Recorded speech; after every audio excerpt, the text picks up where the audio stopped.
Good morning, September the 21st, here at Danny's Devotions. We're in 1 Timothy, and we're in the third chapter.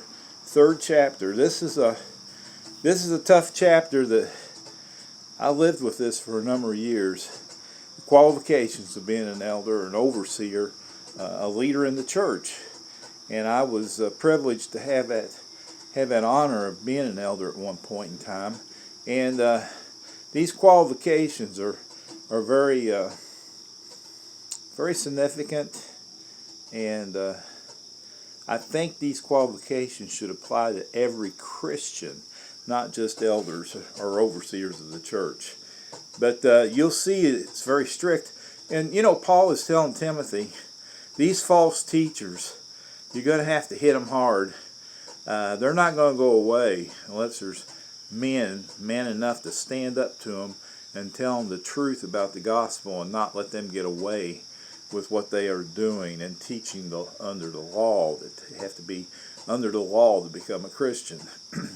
So Timothy has been assigned a very difficult job. Look out among the people in the church and choose men that have the following qualifications. You're going to see that these qualities demand a lot. So let's look at verse 1 of chapter 3 of 1 Timothy. Here is a trustworthy saying: if anyone sets his heart on being an overseer, he desires a noble task. It is a very noble task. It's challenging, challenges you as an individual to be the best, strongest Christian you can be before you are qualified or capable of overseeing and managing the church affairs.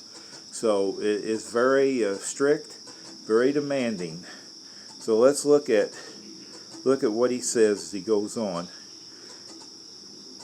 Now, the overseer must be above reproach, the husband of but one wife, temperate, self-controlled, respectful, hospitable, able to teach, not given to drunkenness, not violent but gentle, not quarrelsome, not a lover of money. Now, those are pretty strict. But the next qualification is the one that I had failed and actually had to walk away from eldership for a while. And this is very tough, because it has to do with managing your own family. And this qualification is very important. And any of these qualifications, any of these demands on your character, if an elder fails in any one of them, he should step aside from eldership. It's a tough decision, but if you don't, your conscience will kill you as you try to serve in a capacity that you're not qualified for. So as we look at this, he says he must manage his own family well and see that his children obey him with proper respect. If anyone does not know how to manage his own family, how can he take care of God's church family? He must not. Okay, I'm just going to stop there for a second and look at that. He's saying here, if you can't manage your own family, which is, not that big. I mean, for me, there were 4 of us in our family, 2 daughters, and he says if you can't even manage that, you have no business trying to take care of the church and make decisions when you can't even do it in your own family. And that's where there was a breakdown in my family, being able to be respected enough that that I could manage it in the proper way, having faith, my children having the faith that was needed. So it was very difficult. It was just a trying time in my life. He must not be a recent convert, or he may become conceited, and fall under the same judgment as the devil. You know, the pride. A young man, and I will tell you that Mike Montgomery and I were selected as elders when we were only 28 years old. That's young. As a matter of fact, the bylaws required us to be 30, and they changed the bylaws so that Mike and I could be elders. And so we had this challenge not to become prideful in being selected, because it's an honor, and somebody sees some qualifications in you that they think is suited for eldership. So yeah, you got to be careful. All of a sudden you think, wow, look at me, and you know, you cannot do that. So he says to be careful with bringing new converts into this type of position.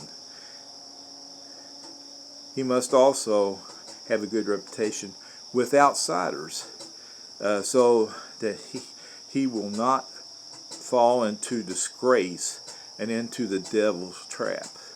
You know, you don't want you don't want to be like a saint during being in an elders meeting and at church service, and then when you go out into the world, in the workplace and so forth, act like the devil. That does not bring honor to the church. So we need to be respected, because if people outside of the church see you and you conduct yourself in a terrible, unchristian-like way, and they know you're a leader in that church, they'll say, wow, I know I don't want to go to that church. So, you know, you got to keep a good reputation on the inside and outside of the church. Then he goes on to another leadership role, and it was the deacons. If you remember, in Jerusalem, 7 deacons were selected, because the apostles said to take care of the needs of the people at that time took them away from actually teaching and preaching the word. And they said they wanted to devote their time to sharing the gospel message, and they needed men to step up and take care of the needs of the church at that time. And there was needs of the widows, and just basic needs of taking care of the necessities of the church. So men were selected, and they were called deacons. It says deacons likewise are to be men worthy of respect, sincere, not indulging in much wine, and not pursuing dishonest gain. They must keep hold the deep truths of faith with a clear conscience. They must first be tested, and then, if there is nothing against them, let them serve as deacons. In the same way, their wives are to be women worthy of respect, not malicious talkers, but temperate and trustworthy in everything. The deacons were men that were selected by the elders of the church. And I can remember in interviewing these deacons that it was important, and we had asked if they had the support of their wives, and later, when we were doing selection of elders, we would actually invite the wife in and have conversation with her about what she thought of her husband becoming an elder. It's important for the women to be very supportive of their husbands when they take a leadership role. You have to be, it's confidential, these meetings about the church, and protecting it from the outside and even within inside. It becomes a very challenging situation, and it's not to be taken lightly, and take this to be talked about throughout the congregation. So the wife basically supported her husband. At the same time, she would have to be silenced if he shared anything with her about the results of meetings and decisions that were coming up. And of course, she would be faced with people asking, well, what what's going on, you know? And she just has to say, well, I'm not sure. He's not supposed to share that with me. And when I was elder, I did not share church business with Doris because I didn't want to put her in a position where she would be lying to people and when she said she didn't know. So the challenge is not only for the men, but also for the women. He says, although I hope to come to you soon, I am writing you these instructions so that if I am delayed, you will know how people ought to conduct themselves in God's household, which is the church of the living God. Now listen to how he describes the church of the living God. And notice it is the living God. The pillar and foundation of the truth. The church stands for the truth. It takes strong men to guard that truth. That's why these qualifications are so strict. You got to fight against false teaching. It's still here today. We need strong leadership in our church, or the next thing you know, we'll be compromising with the devil, and that's not good. And so we need to keep the church as the pillar and foundation of the truth, and that is the purpose. He says, beyond all question, the mystery of godliness is great.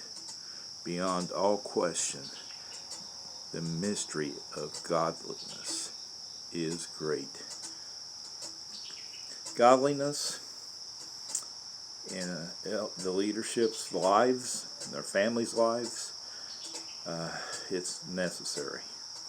And you can have a strong church if we can live up to these standards. And so Timothy is being challenged to find men that are qualified. Today, the church still is challenged to find men that are qualified to stand for the truth and keep the church the pillar and the truth.